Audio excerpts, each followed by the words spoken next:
사사기에 총 몇 명의 사사가 등장하는지 아시나요? 총 12명의 사사가 나옵니다. 보통 6명의 대사사와 6명의 소사사로 구별하는데요. 다루고 있는 분량이 많으면 대사사, 그리고 분량이 적으면 소사사로 구분합니다. 노란색 글씨로 표시한 이름이 대사사인데요. 먼저 이상적인 사사였죠. 온니엘이 나오고 왼손잡이 에웃이 그 뒤에 나옵니다. 이 두 명의 대사사가 등장한 뒤에 삼갈이라는 소사사 한 명이 등장했고요. 그 이후로 다시 두 명의 대사사, 유일한 여자 사사인 드보라와 또 가장 긴 분량을 다뤘던 기드온이 등장했었습니다. 이 기드온이 전환점 같은 역할을 한다고 말씀을 드렸었죠. 그래서 이 기드온 이후에 나오는 사사들은 더욱더 타락하고 일그러진 사사의 모습을 보여줍니다. 기드온과 입다 사이에는 돌라와 야일, 그리고 입다와 삼손 사이에는 입산, 엘론, 압돈이라는 세 명의 소사사가 등장합니다. 오늘은 사사기 10장부터 12장에서 돌라에서 압돈까지, 그러니까 12명의 사사 중에 무려 절반인 6명의 사사에 대한 기록을 보고 기드온 이후의 사사들이 얼마나 몰락했는지를 함께 살펴보려고 합니다. 먼저 5명의 소사사에 대해서는 기록된 분량은 적지만 분명한 핵심 주제를 다루고 있습니다. 바로 권력의 사유화입니다. 소사사들은 사사로서의 사명, 이스라엘을 구원하는 것보다 사사로서 자신이 가진 권력을 자신의 것으로 여기고 또 세습까지 서슴없이 하는 것에 더 관심 있는 모습을 볼 수 있습니다. 먼저 입다 전에 나오는 돌라와 야일에 대한 말씀을 함께 보겠습니다. 10장 1절부터 4절입니다. 아비멜렉의 뒤를 이어서 이사갈 사람 도도의 손자 부하의 아들 돌라가 일어나서 이스라엘을 구원하니라. 그가 에브라임 산지 3일에 거주하면서 이스라엘의 사사가 된 지 23년 만에 죽음에 3일에 장사되었더라. 그 후에 길르앗 사람 야일이 일어나서 22년 동안 이스라엘의 사사가 되니라. 그에게 아들 30명이 있어 어린 낙이 30을 탔고 성읍 30을 가졌는데 그 성읍들은 길르앗 땅에 있고 오늘까지 하봇 야일이라 부르더라. 돌라에 대한 말씀에서 중요한 부분은 일어나서라는 부분입니다. 돌라가 사사가 된 것에 대해서 돌라가 일어났다라고 표현합니다. 일반적으로 다른 사사들은요, 하나님이 그들을 세우셨다라고 표현합니다. 일어났다라는 말과 세우셨다라는 말이 굉장히 다른 말 같지만 사실 히브리어로는요, 쿰이라고 하는 같은 단어예요. 다만 사용하는 방식이 조금 다른데 이 일어났다라는 말은 쿰이 능동형으로 사용되는 거고요. 세우셨다라는 말은요, 쿰이 사역형으로 사용이 되는 겁니다. 사역형이라는 말이 굉장히 생소하실 텐데요. 히브리어에는 우리말과는 다른 조금 복잡한 동사 체계가 있거든요. 그런데 당연히 이 히브리어 문법을 여러분들이 다 공부하실 필요는 없고요. 제가 간단히 그 의미만 설명을 해드리면 능동형은 있는 그대로 주어가 어떤 행동을 했다라는 의미고요. 사역형은요, 주어가 아닌 다른 누군가가 그 행동을 하게 만든다라는 의미예요. 그러니까 쿰이라는 단어를 사역형으로 쓰면 누군가가 그를 일어서게 한다라는 뜻이 됩니다. 일반적으로 다른 사사들은 이 쿰이라는 단어를 사역형으로 써서 하나님이 사사로 세우셨다라는 의미를 표현을 하는 거죠. 그런데 이 돌라의 경우에는 이 사역형이 아니라 능동형으로 쿰을 써서 마치 그가 스스로 일어섰다는 의미를 표현하고 있는 것 같습니다.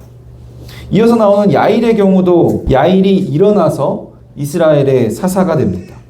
그리고 더 나아가서 그에게는 아들이 30명이 있었대요. 그리고 그 30명의 아들이 어린 낙이 30을 타고 성읍 30을 가졌다고 합니다. 많은 아들을 가졌다는 것은 기드온의 경우와 마찬가지로 야일이 굉장한 권력을 누렸다는 것을 의미하고요. 나귀를 탔다는 것은 그 집안이 힘과 권력을 가졌다는 것을 보여주는 겁니다. 그리고 그들이 성읍을 소유했는데요. 그래서 그 성읍들이 하봇 야일, 번역하면 야일의 동네라는 이름이 붙습니다. 결국에 스스로 일어나서 권력을 차지한 사사가 그 권력을 세습하고 또 그 권력을 통해서 부를 누리는 모습을 보여주는 겁니다. 입다 이후에 나오는 세 명의 소사사, 입산과 엘론 그리고 압돈에 대한 말씀을 봐도 거의 동일한 분위기를 느낄 수 있습니다. 사사기 12장 8절에서 14절 같이 읽어볼까요? 그 뒤를 이어 베들레헴의 입산이 이스라엘의 사사가 되었더라.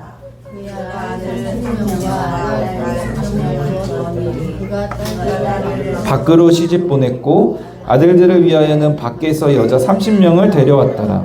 그가 이스라엘의 사사가 된 지 7년이라. 입산이 죽음에 베들레헴에 장사되었더라.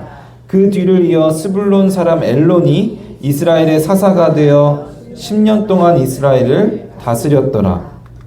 스불론 사람 엘론이 죽음에 스불론 땅 아얄론에 장사되었더라. 그 뒤를 이어 비라돈 사람 힐렐의 아들 압돈이 이스라엘의 사사가 되었더라.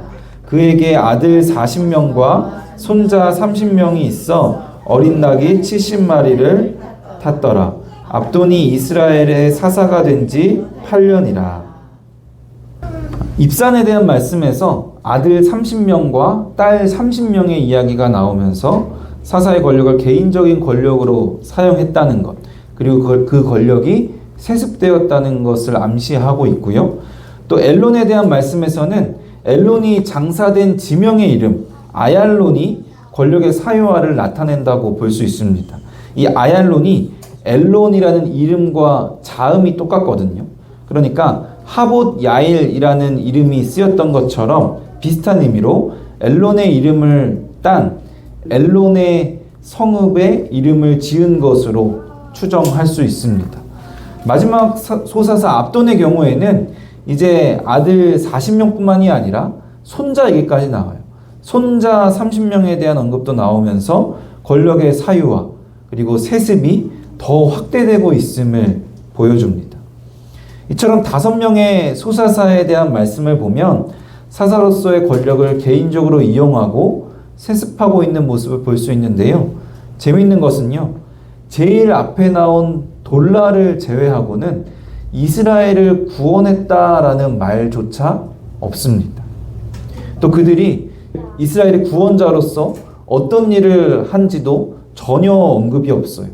그저 권력을 누리고 세습하는 것에 대한 설명만 있습니다.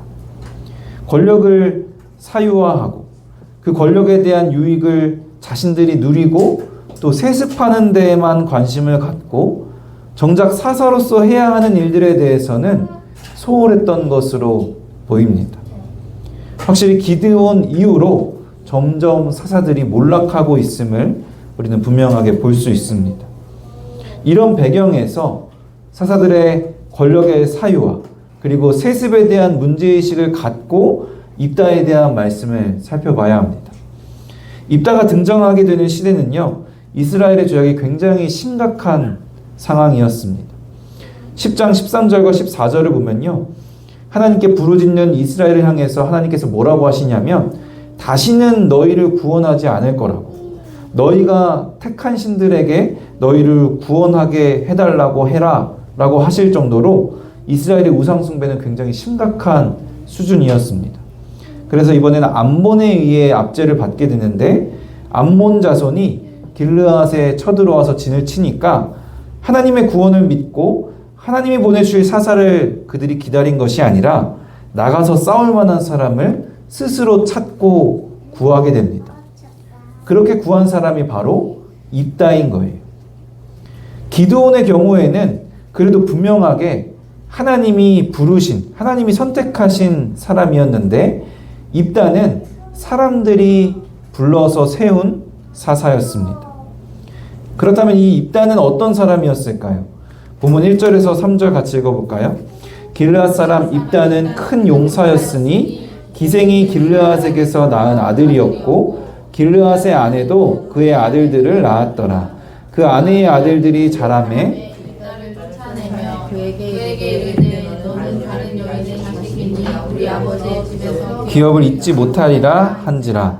이에 입다가 그의 형제들을 피하여 돕당에 거주하매 잡류가 그에게로 모여와서 그와 함께 출입하였더라.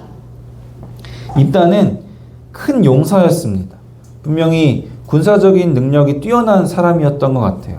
그러니까 길르앗 장로들이 자신들의 입다를 쫓아냈음에도 불구하고 전쟁이 일어났을 때 지도자로 세우면서까지 입다가 싸워주기를 바랬겠죠. 그런데 그에게는 큰 약점이 있었어요. 입다는 기생이 길르앗에게서 낳은 아들이었습니다. 사실 기생도 조금 부드러운 표현이고요. 창녀 또는 매춘부라고 하는 것이 더 정확합니다. 분명히 큰 능력을 갖고 있었지만 이 출생의 배경이 좋지 않았기 때문에 입다는 형제들에게 쫓겨나게 되는 거예요. 여기서 길르앗 사람 입다의 아버지가 또 이름이 길르앗이에요. 그러니까 조금 헷갈리는데요. 입다의 아버지 길르앗을 지역 이름으로 이해하느냐 아니면 그대로 사람의 이름으로 이해하느냐에 따라 그 의미가 조금 달라집니다. 먼저 길르앗을 지역 이름으로 해석한다면요. 입다는 아버지가 누구인지 모르는 자식으로 해석할 수 있어요. 어머니가 매춘부였기 때문에 아버지가 누군지 정확하게 알 수가 없는 거죠. 그러면 2절에서 나오는 길르앗의 아내는 길르앗의 여자라고 해석이 되는 거고 입다는 친형제들에게 버림받은 것이 아니라 길르앗 전체 사람들에게 버림을 받은 것으로 해석할 수 있습니다. 반면에 길르앗을 있는 그대로 사람 이름으로 본다면 입다가 기업을 얻지 못하고 형제들에게 쫓겨나게 된 것이 좀 부당한 것이 돼요. 아무리 매춘부의 아들이라 할지라도 당시 이스라엘에는 기업을 얻는 것, 유산을 받는 것에는 아버지가 더 중요했거든요. 그러니까 아버지가 분명히 있었다면 입다는 부당하게 따돌림을 당하고 쫓겨난 것이 되는 겁니다.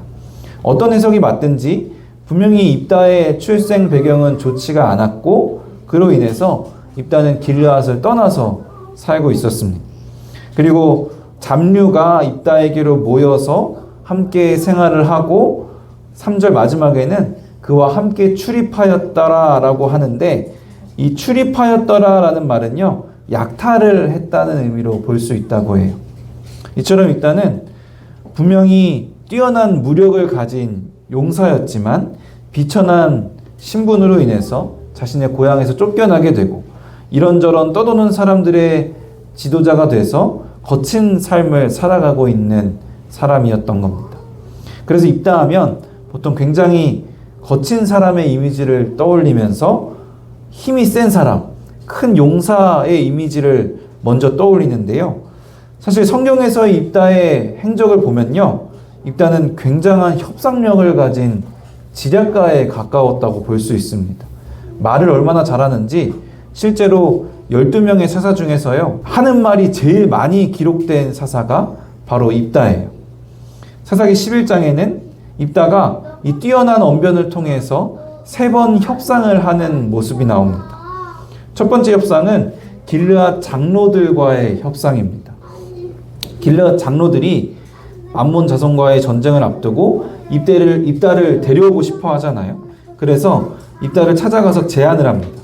우리가 암몬 자손과 가서 싸울 때 당신이 와서 우리의 장관이 되어달라라고 장관직을 제안해요. 이 장관은 군사적인 지도자를 뜻하는 말입니다. 물론 군사적인 지도자로 삼는 것도 대단한 일이지만 사실 원래 길르앗 사람들은 암몬 자손과 싸우는 사람을 모든 주민의 머리, 그 민족의 지도자가 되게 하는 계획을 세웠었어요. 사사기 10장 18절 같이 읽어볼까요? 길르앗 백성과 방백들이 서로 이르되 누가 먼저 나가서 암몬 자손과 싸움을 시작하랴. 그가 길르앗 모든 주민의 머리가 되리라 하니라. 그래서인지 입다는 그 장관직에 만족하지 않고 장로들의 제안을 바로 받아들이지 않습니다. 전에는 나를 쫓아내더니 이제 어려움을 당한다고 해서 어찌하여 나를 찾아왔느냐고 장로들에게 핀잔을 줍니다. 이 입다의 밀당 기술이 잘 먹혀들어서 마음이 급한 장로들이 이번에는 머리가 되어달라고 입다에게 제안을 하는 거죠. 그러니까 입다는 내가 과연 너희의 머리가 되겠느냐라고 되물으면서 장로들의 제안을 확실하게 다시 확인합니다. 여기에 더해서 협상가로서 입다의 지략이 잘 드러나는 부분이 있는데요. 19장 9절을 같이 한번 읽어볼까요? 입다가 길르앗 장로들에게 이르되 너희가 나를 데리고 고향으로 돌아가서 암몬 자손과 싸우게 할 때 만일 여호와께서 그들을 내게 넘겨주시면 내가 과연 너희의 머리가 되겠느냐 하니. 단순히 자신이 정말로 머리가 되는지 확인한 것뿐만이 아니라 만일 여호와께서 그들을 내게 넘겨주시면 이라는 단어를 달아서 자신의 승리에 영적인 의미를 더하고 있습니다. 참된 신앙의 말에서 나온 말인지 확실히 판단은 할 수는 없지만 분명히 이 말을 통해서 자신이 거두게 될 승리, 그리고 승리하면 얻게 될 지도자 자리에 대한 영적인 권위를 세우는 아주 뛰어난 전략이었다고 볼 수 있어요. 두 번째는 암몬 왕과의 협상입니다. 입다는 암몬과 싸우기 전에 먼저 협상을 통해서 전쟁을 끝내려고 시도합니다. 암몬 왕에게 먼저 왜 이스라엘을 치러 왔냐고 물어봐요. 그러니까 암몬 왕이 이스라엘이 출애굽을 하고 가나안 땅으로 올라올 때 암몬 땅을 점령했기 때문에 그 점령당한 땅을 돌려받기 위해서라고 답변합니다. 이에 대한 입다의 답변에서 입다가 굉장히 논리적이고 또 지략이 뛰어난 사람인 것을 알 수 있어요. 먼저 입다는 암몬 왕이 이스라엘이 점령했다고 주장하는 땅은 역사적으로 살펴보면 암몬의 땅을 점령한 것이 아니라고 말합니다. 일단 암몬이 요구하고 있는 땅은 당시에는 암몬 땅이 아니라 아모리 족속의 땅이었어요. 게다가 이스라엘이 먼저 점령하기 위해서 침략을 한 것도 아니고 아모리 왕 시온이 먼저 이스라엘을 공격했기 때문에 어쩔 수 없이 싸웠던 것이라고 말합니다. 그리고 그 결과로 결국에 그 싸움에서 승리를 하고 11장 21절 22절을 보면 그 땅을 이스라엘이 점령했다라고 기록이 되어 있는데 사실 원어를 보면요. 암몬 왕이 주장하는 점령과는 전혀 다른 단어입니다. 여기서 쓰인 단어는요. 점령이라는 뜻이 아니라 기업으로 얻다라는 뜻이에요. 그러니까 그 땅은 원래 암몬의 땅도 아니었고 심지어 이스라엘이 그 땅을 빼앗아서 점령한 것이 아니라 하나님이 기업으로 주신 땅이다라고 주장을 하는 거죠. 왜 이렇게 주장을 하냐면 당시 그 지역은요. 민족마다 신들이 있었어요. 그리고 각 민족의 신들이 주시는 땅을 그 민족이 차지하는 것이 당연한 것이라고 다 가정을 하고 있었습니다. 입다는 이런 이 지역 사회의 관점을 사용해서 이스라엘의 정당성을 주장하고 있는 거죠. 그리고 모압도 암몬과 다를 것이 없는 상황인데 모압은 이스라엘에게 아무 문제를 삼지 않고 있다는 것.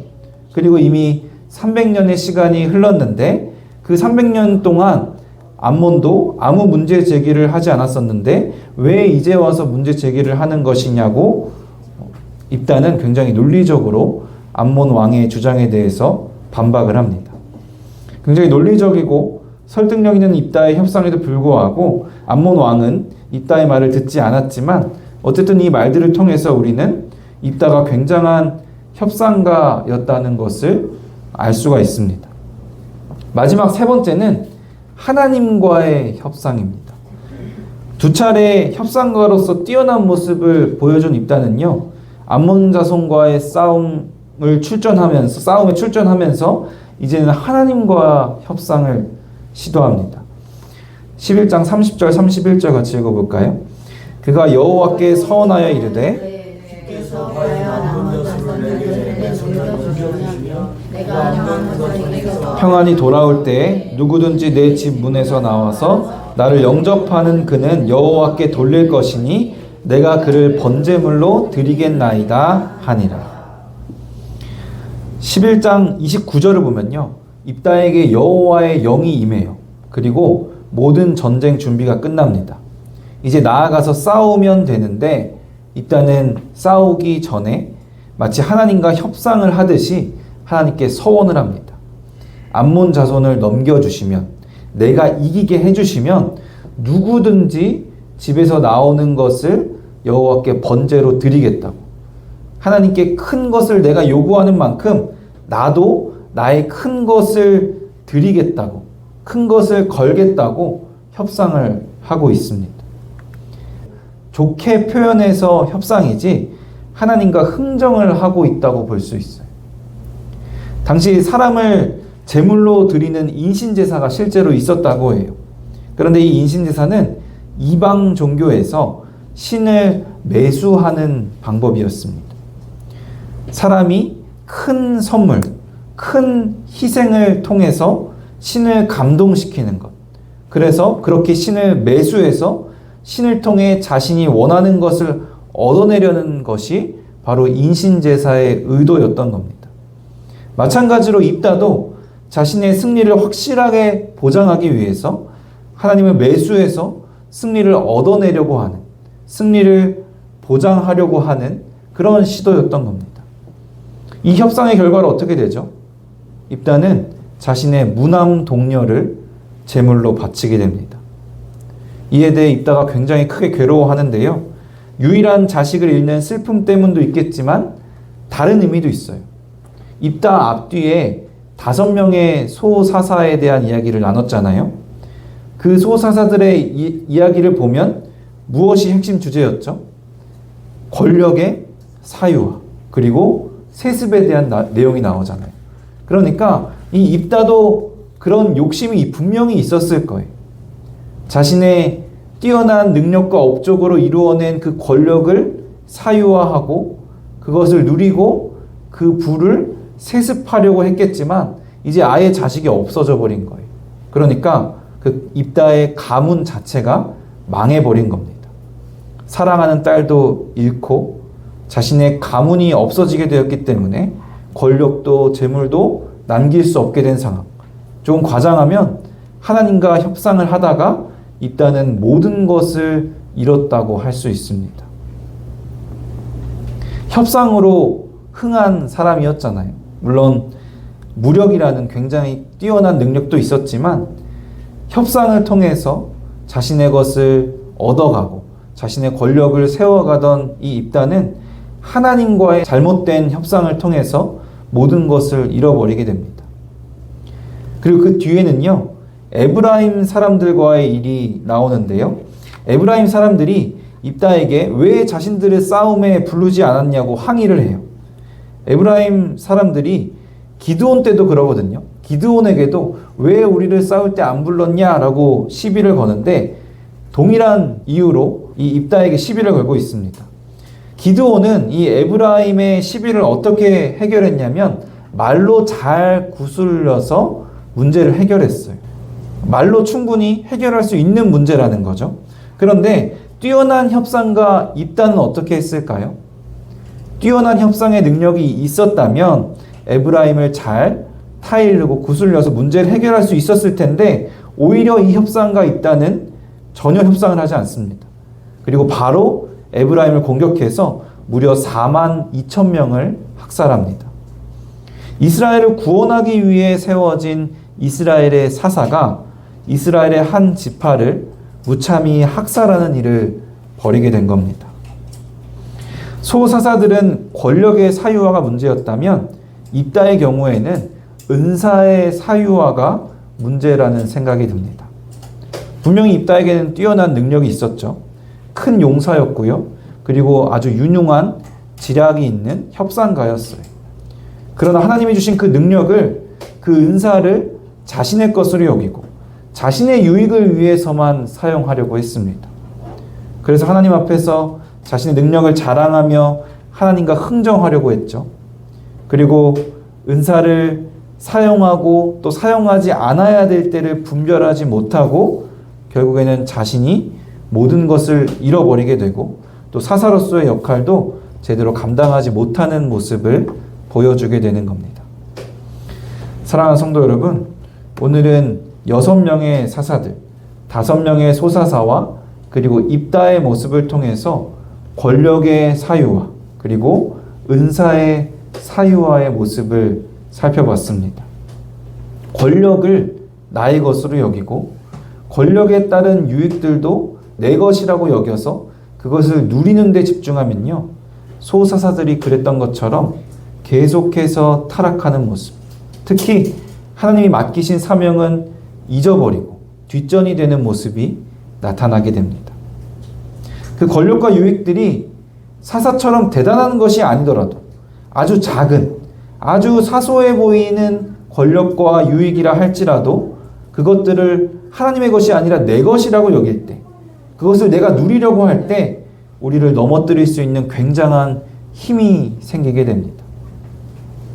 은사를 나의 것으로 여기고 은사를 통해서 하나님과 흥정을 하고 또 나의 유익을 누리고자 한다면 입다가 그랬던 것처럼 내가 욕심을 내는 모든 것을 오히려 다 잃게 될 수도 있고, 무엇보다 은사를 언제 어떻게 사용해야 하는지 잊어버리는, 그래서 결국 하나님이 주신 사명을 감당할 수 없는 모습이 나타나게 됩니다. 그 은사가 대단한 것이 아닐지라도, 아주 작고 별것 아닌 것 같아 보이는 은사라 할지라도 그것은 내 것이 아닙니다. 그것을 내 것이라고 여길 때 우리를 넘어뜨릴 수 있는 엄청난 힘이 거기에 붙게 됩니다. 권력이든 은사든 모든 것이 내 것이 아님을 잊지 않고 사사들이 사사답게 사명을 감당해야 됐던 것처럼 우리도 그리스도인으로서 그리스도인답게 하나님이 맡기신 사명을 감당하기를 소원합니다. 우리가 하나님의 자녀로서 이 땅 가운데 살아갈 때 누리게 되는 권력이 있을 수 있고요, 또 부가 있을 수 있어요. 그러나 우리가 누릴 수 있는 그 모든 것은 내 것이 되어서는 안 됩니다. 오직 하나님의 것이 되어야 합니다. 또 우리가 하나님이 주신 사명을 감당하기 위해서 하나님이 주신 분명한 은사, 재능들이 있어요. 그런데 그 재능들도 분명히 나의 것이 되어서는 안 됩니다. 하나님의 것이 되어야 우리가 하나님이 주신 사명을 감당하게 될 줄로 믿습니다. 우리가 그렇게 모든 것을 사유화하지 않고 모든 것이 하나님의 것임을 고백하며 하나님이 맡겨주신 사명을 감당하는 저 여러분 되시기를 주님의 이름으로 간절히 축원합니다.